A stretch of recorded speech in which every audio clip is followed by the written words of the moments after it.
Tucked away in a forgotten corner on the west side of the island, the Slifer Red Dorm is a creaky building that looks perpetually on the verge of collapse. Meals are just a step above military rations, and if you thought your deck was your lifeline, think again. The Academy's investors ensured that new card shipments would be distributed with ruthless hierarchy. The Blues get first choice, the Yellows pick at the scraps, and by the time it trickles down to Slifer Red, there's usually nothing but a handful of old packs and common singles. The message is clear. This dorm isn't just an insult, it's a warning. Either you claw your way up to a higher dorm, or you get washed away by the tides of mediocrity. But for those who can withstand the endless uphill battle, Slifer Red can be something more. A proving ground, where you can carve a path to greatness from the bottom of the barrel. If you can survive here, you can survive anywhere. And Slifer Red does have one thing in its corner. An eccentric man who seems to love his crumbling shack. And that man is Professor Daitakuji, the Slifer Red headmaster. At first glance, he's just an oddball. But Daitakuji is a brilliant scientist whose discoveries have shaped the modern world. Daitakuji's research for the kingdom laid the very foundations for Operation GX. When he appeared at Industrial Illusions in the dead of night, Pegasus was skeptical. A kingdom scientist seeking asylum at his academy? He must be a spy. But Daitakuji claimed that he had only participated in their research because they had threatened his beloved cat. Unamused, Pegasus moved to call security. Then Daitakuji's demeanor shifted. His aloof air vanished, replaced by something cold and certain. Do you really believe that ignorance will protect them, Mr. Pegasus? That hiding the truth will keep these students safe? The knowledge we uncovered cannot be unlearned. We can use it to prepare them, or they will be crushed by it.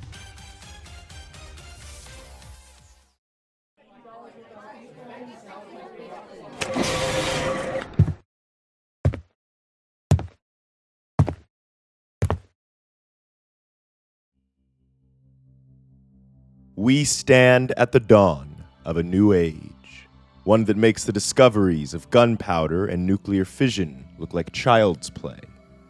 This is the age of the duelist.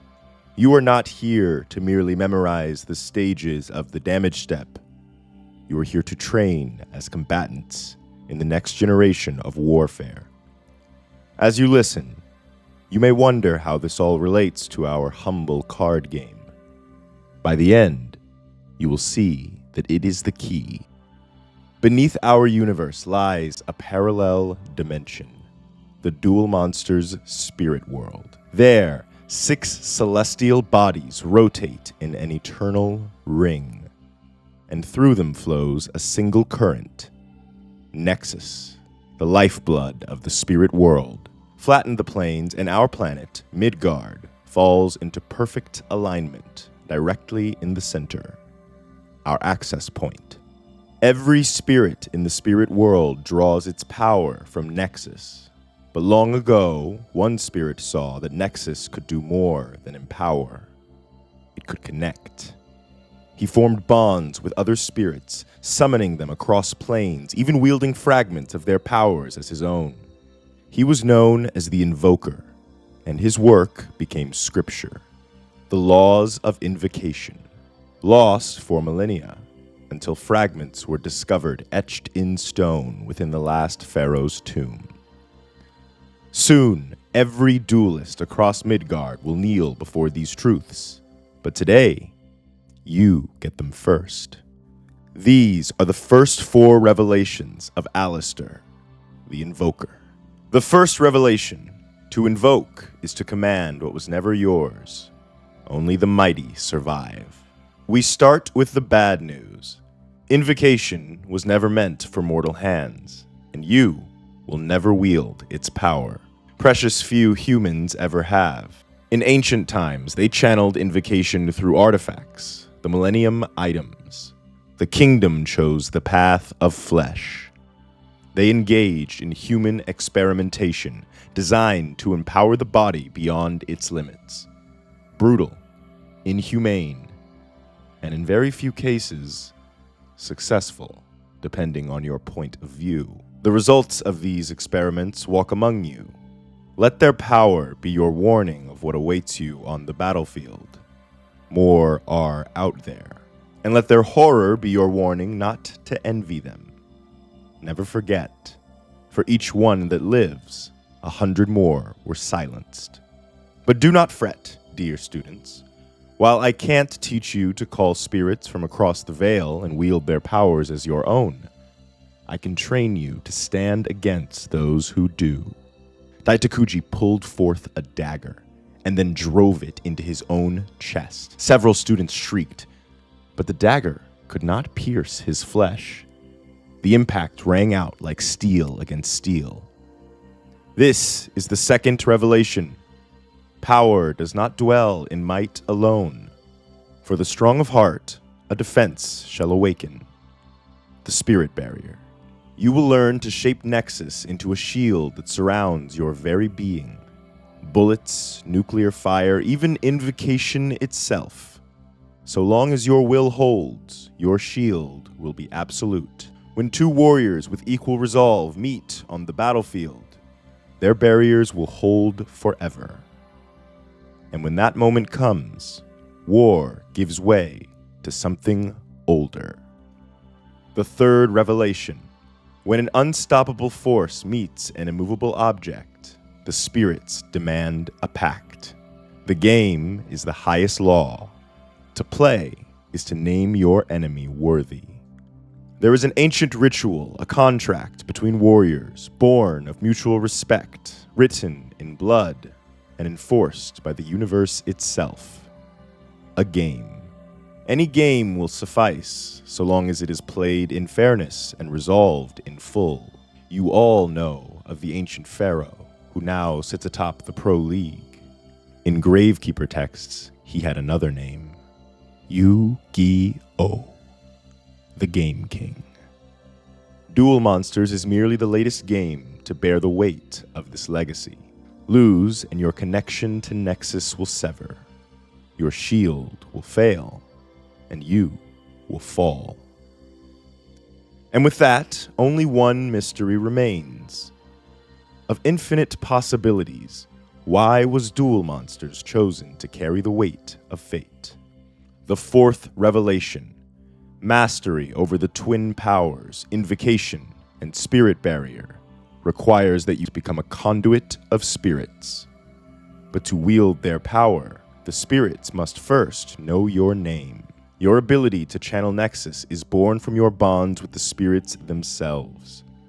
You may not hear or see them, but when you raise the spirit barrier, you are calling to them. And if they feel your will, if they believe in you, they answer. The earliest researchers tried to build this bond in their test subjects through precision, meditation, memory drills. They failed. Pegasus did the opposite. The master of mythology told the subjects the spirits' names, taught their stories, made it part of a game. The subjects formed deep attachments. We're strange creatures, give us faces, names, and we form bonds that defy logic.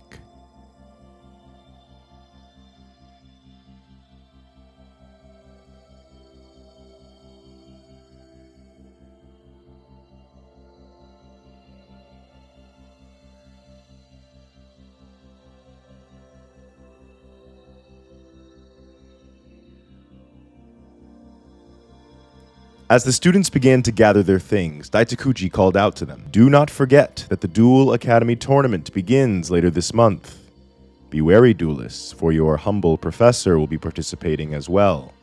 We have designed weaker versions of our decks in order to test you. I look forward to seeing your performance."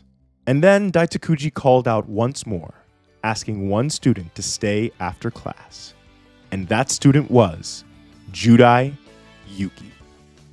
The moment Judai walks into a room, it shifts. Brighter, louder, alive in a way that it wasn't before. His presence is magnetic, drawing people in with his genuine love for life. You know when you spot a loner at a party staring at their shoes, debating if they should have come at all? Judai's the guy who zeroes in on them, strikes up a conversation, and within minutes, they're dancing, laughing, living. Because that's what Judai does. He drags you into the moment, whether you're ready or not. He laughs like he's never known sorrow and fights for others like he's never lost. Except, of course, he has.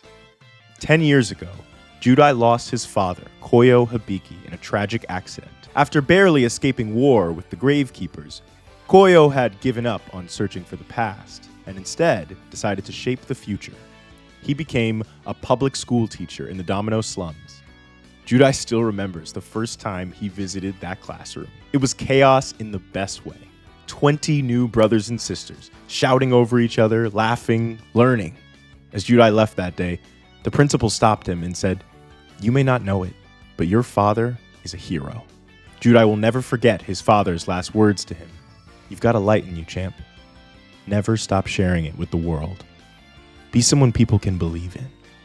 And remember, no matter what happens, you will always be my hero." Those words burned themselves into Judai's bones, shaped everything he is.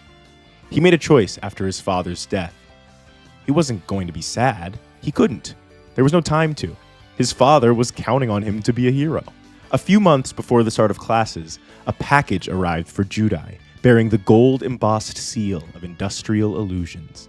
He tore it open and found a letter inside, its elegant script unmistakable.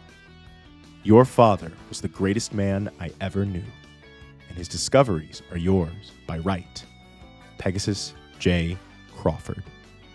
Beneath the letter lay two things: an invitation to Pegasus's grand experiment, Duel Academy, and a deck of cards unlike any Judai had ever seen, the Elemental Heroes.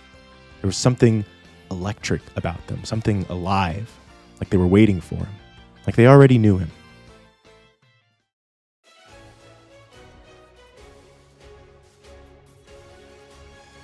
"Good morning, Judai. Mr. Pegasus has asked me to mentor you personally. As you no doubt know, your father was no ordinary man." Judai straightened at the mention of his father. "You know the story. The Seekers of the Lost Millennium uncovered thousands of Duel Monsters' slabs in the last pharaoh's tomb. But what you don't know is that your father, he saw more than stone. He started to have visions, started hearing voices from another world. He was what we call a spirit caller, blessed with the ability to see Duel Monsters' spirits and commune with the spirit world. After his passing, Pegasus sought out others like him, visionaries, artists, dreamers, and led them back to the tomb. Those who heard the whispers became something more. They were hired by Industrial Illusions as card designers, where they communed with these spirits and turned them into Duel Monsters cards. And I believe that you have inherited that gift. You think I can see duel spirits? I think you already have." For once, Judai found himself speechless. He shifted slightly, not used to talking about his father. "You may not be ready to wield this power on your own, but I can be your conduit. Would you like to try?" Judai nodded. Daitakuji pulled a card from his coat. He held it out to Judai, and each of them held on to one end. "Apologies, my abilities are limited. Even at my skill level, seeing the card helps me focus my power. Now, take us to the spirit world." I don't really know how to do that." "Yes, you do. A place you belong. A place that feels right. Close your eyes and take us there." Judai hesitated. Then he closed his eyes and took a deep breath. And suddenly, the world shifted. He opened his eyes to find them standing on the edge of a rooftop, wind whipping through the air. Below them stretched a vast metropolis, with cars racing through the streets and neon signs flickering in the distance. Daitakuji exhaled with awe. "Remarkable. We're in Skyscraper." "In a way, physically we are still at Duel Academy. But as long as I can maintain focus as your conduit, our minds are here, within the realm of Earth, the first of the spirit worlds." He turned to Judai. "Tell me, knowing what you do about the origins of Duel Monsters, does anything about this place strike you as unusual?" Judai frowned, looking down over the city.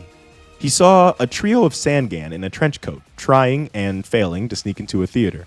I think those guys are about to get kicked out. Daitakuji chuckled. No doubt, but looked deeper. Judai let it all wash over him, taking in the sounds of the city. It all felt so familiar, and that's when it hit him. This city couldn't have been discovered in some ancient tomb. It's too modern. Exactly. Your father's greatest theory was that the spirit world is not static. It is alive. As we evolve, so does it.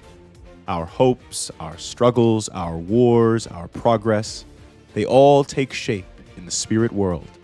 This city is proof of that, a reflection of humanity's march forward. But there's more. He turned and strode across the rooftop, Judai following close behind. Your father didn't just theorize this, he proved it, inadvertently. If the spirit world is shaped by our will, then those with strong enough hearts can imprint upon it, change it, create something new. As he spoke, Daitakuji knelt beside a strange circular machine, adjusting something in its base. In the last year of his life, your father's heart burned so bright that it left a permanent mark. He became a hero to those around him, and in doing so, he didn't just discover new spirits. He created them, the first of their kind, a new breed of duel monster, born not from ancient history, but from modern ideals. Soon, others across the world, people who he didn't even know, kindred souls with similar dreams, added their own will to his. Together, without even knowing it, they shaped a force for good. Your father's final legacy was the birth of the elemental heroes, and now Pegasus has given them to you. Daitakuji turned to face him, but the elemental heroes will not allow just anyone to be their conduit. If you choose to wield them, you must be a voice for the voiceless and a beacon of hope to the hopeless. You must break the chains of the powerless and rise when all others fall. If you accept, then recite the inscription at the base of this machine. Judai looked at the machine. Something about it hummed with purpose. He took a deep breath, and then he beamed, grinning from ear to ear. He would finally be able to live the life his father had wanted for him. He shouted the words of the oath to the sky with reckless abandon. My strength is not my own. It belongs to the world, and with it, I will forge a future worth defending.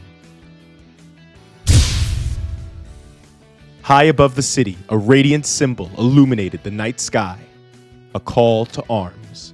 And the elemental heroes, protectors of the spirit world, answered the call. Late that night, Judai was awoken by a strange sound. He whispered to his roommate to see if he had heard it, but he was fast asleep. And that roommate was Sho Marufuji. Among the old bloodlines, House Marufuji has always been synonymous with perfection, generation upon generation of unmatched prodigies. But there are whispers, rumors, that every few generations, a child is born without the gift. House Marufuji dismisses these myths, but in private, they have a name for them. Zeros. Those whose spirits never ignite, whose talents never manifest. Sho Marufuji believes he is one of them. He remembers trying once, but no matter how hard he pushed, he could never keep up. And then one day, his parents just stopped asking him to. He still hears them whispering at night, thinking the walls will protect their shame. But a child always knows when they've been left behind. So Sho did the only thing that made sense. He shrank. Into corners, into silence, into non-existence. Disappearing is easy when no one's looking anyway. One afternoon in middle school, Sho saw that his classmate Kenji's shoelaces were untied during a soccer game. Sho could have spoken up, but what if it embarrassed him? What if he thought Sho was being weird? The moment passed, and Sho let it. Minutes later, Kenji fell. He hit the ground hard. People shouted for help. A teacher came running. Sho just stood there, the words he hadn't said ringing in his ears. That night, Sho couldn't stop mumbling about it to himself. I was gonna tell him. I just didn't want to embarrass him. No, you weren't. Sho's brother Ryo stood in the doorway, arms crossed, looking at him the way he always did. like he was waiting for Sho to figure something out for himself. You didn't say anything because you were thinking about yourself, not him. Years passed. Ryo left home for private tutoring in the countryside under General Samejima, leaving a void that Sho had convinced himself would be easier to bear, but it wasn't. And then one day, Sho's father told him that Ryo was coming home and that they had both been offered invitations to the general's new academy. Training alongside his brother was everything Sho had ever wanted, everything he had feared. He sat with the letter for hours. Ryo found him like that. He didn't ask what was wrong. He didn't need to. I see you haven't changed. Sho looked up. I don't know if I'm ready. Then figure it out. Do it now. On that island, no one cares whether you're ready. They'll just leave you behind. But if you do decide to go, he flicked a single card down to Sho. Power Bond. This is your test, Sho. The lesson you've been avoiding. You either understand what this card has to teach you, or you stay stagnant forever. On the first day at the academy, Sho met his roommate, Judai. Judai was everything that Sho wasn't. Funny, strong, confident, the kind of person who shouldn't waste his time talking to Sho. But for some reason, he does. He asks him questions about his past, his opinions on cards, his hopes and dreams, questions that others had never asked him, questions that he had never asked himself. When Sho mentioned the cryptic challenge Ryo had given him with the Power Bond card, Judai burst out laughing. Wait, hold on. Are you telling me your brother actually talks like that? Oh my god. Okay, we get it, pal. You spent the last few years on a farm with a grumpy school principal. No need to make it everybody else's problem. Judai picked up the card. Huh. I wonder what he meant by that, though. Ooh, I've got it. He must have meant that you needed to build a powerful bond with a new best bud. See? That wasn't so hard. You already passed. Best bud. Judai said it like it was the most natural thing in the world. Could he really be best buds with someone like Judai? Nah, that's stupid. With a lazy stretch, someone from the top bunk sat up and looked down at them. Hayato Maeda. It's obvious what Ryo is trying to teach. Skill is something you're born with. Either you have it or you don't. And just like Power Bond, those who try to make waves when they shouldn't end up getting burned by it later. Hayato Maeda has always gone at his own pace. His father is the CEO of Japan's largest sake company and a pro-level duelist. But Hayato isn't a doer, he's a dreamer, preferring to spend his time drawing, lost in thought, watching the clouds drift by. He never even wanted to come to the academy, but his father insisted on securing his place here through a hefty donation. But unlike the Obelisk Blue students, Hayato wasn't allowed to coast on his family legacy. His father insisted that he start at the bottom and work his way up. As a 17-year-old, Hayato had to be admitted as a third year. While first-year students like Sho and Judai have all 3 years to make waves at the academy, Hayato only has 1 before he graduates. He believes that some people have the skill to be something in this world, and some don't. Simple as. Hayato knows that he doesn't have what it takes to be the best, so he spends most of his time in his room, counting down the days until they finally flunk him out. Like Judai, Hayato is sometimes woken up at night by strange noises. Rei Satome. Rei Satome is the type of person who thrives on breaking the rules. After all, what's life without a little rebellion? She grew up reading stories of dashing rogues who defied authority for the greater good. And somewhere along the way, despite her comfortable upbringing, she decided that that would be her story too. Sometimes it's real. Growing up, she was always the first to rally the student body when school administration went too far. Just as often, though, her rallies against the establishment ended up being more about her need to feel rebellious than any actual issue at hand. Still, she means well. And at Duel Academy, she's already started her first campaign, dismantling the class hierarchy, 1 pamphlet at a time. She knows that if she wins the tournament today, she'll get a seat at the table. And once she's inside, she'll start kicking over chairs. But there's one small problem.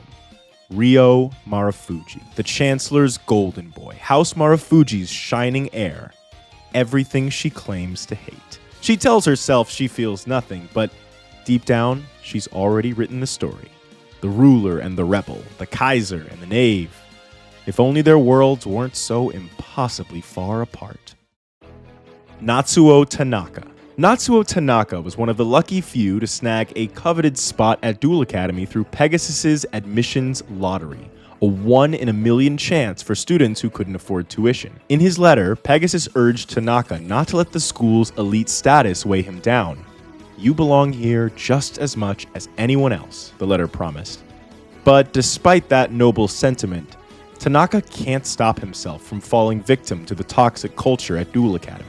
Every day, the Blues make sure to remind him of his place, especially in front of the girls. His desire to be accepted has taken over his every thought. But the more he tries to belong, the more alienated he feels.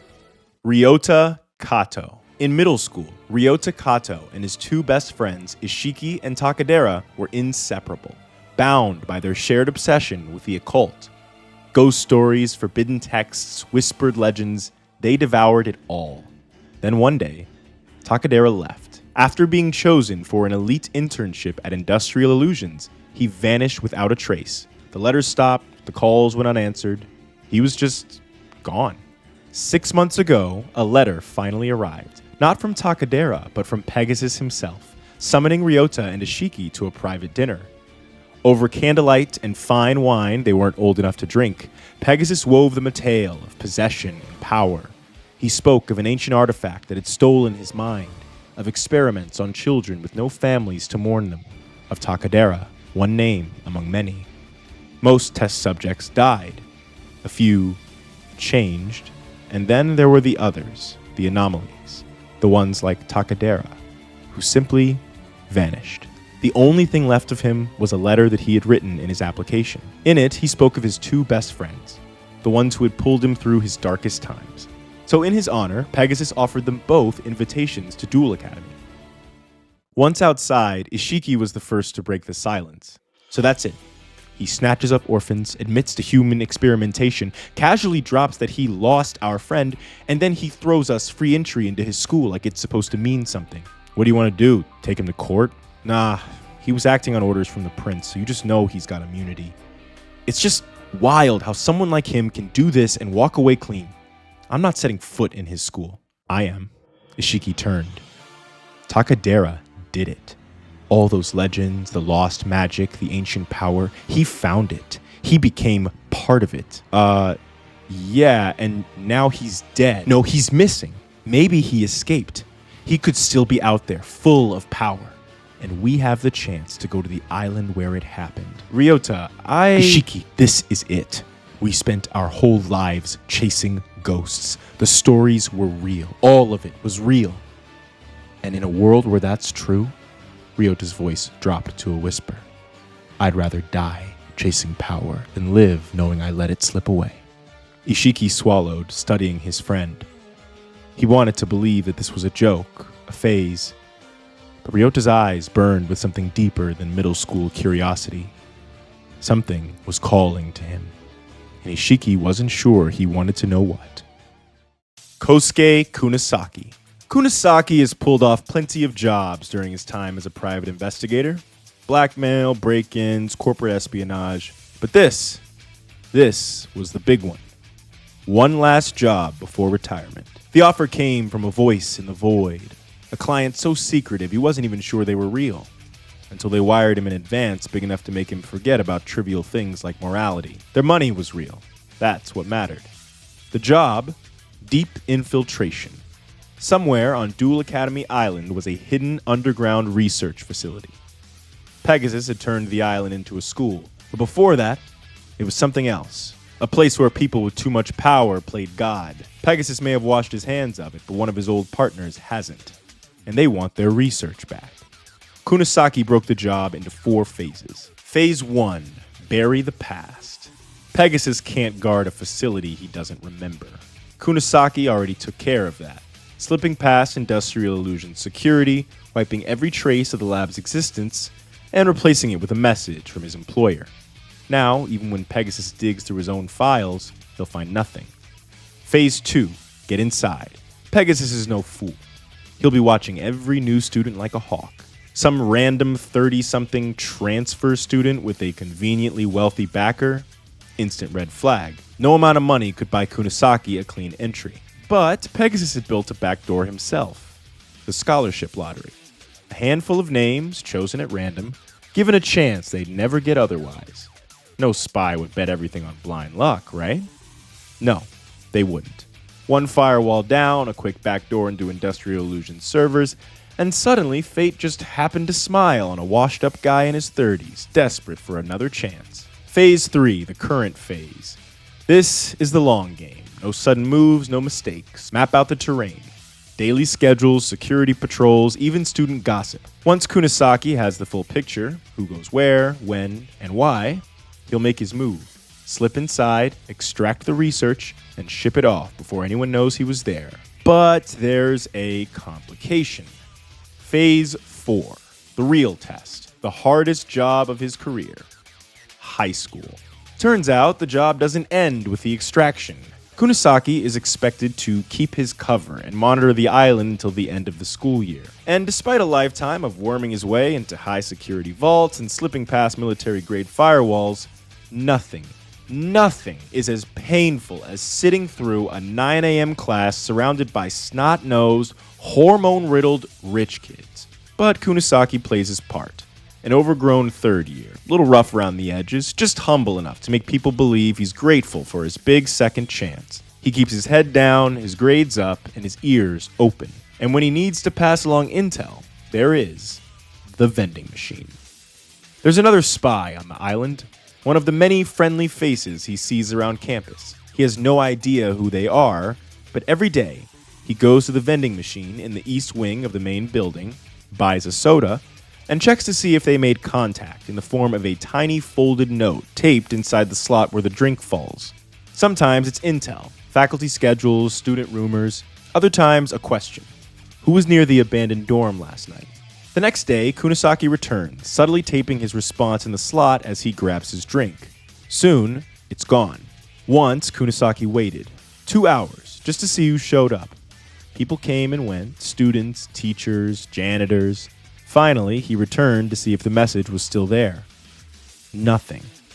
Whoever it was had shown no hesitation, made no nervous glances.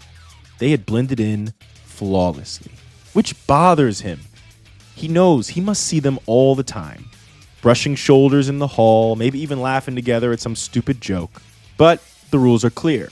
No names, no faces, no mistakes. Besides, Kunasaki has more important things to worry about. On top of completing the job, Kunasaki has to learn the game. Apparently, Duel Academy was built on something bigger than trap cards and sponsorship deals. There's a reason the Imperial Elite care about who wins tournaments. A reason why certain books are locked away in the library, and why certain students have abilities that don't belong in this world. Something is stirring beneath the surface. And Kunasaki's employer wants him to learn, to make sure that when the time comes, if shit hits the fan, he won't just be some hired hand. He'll be ready.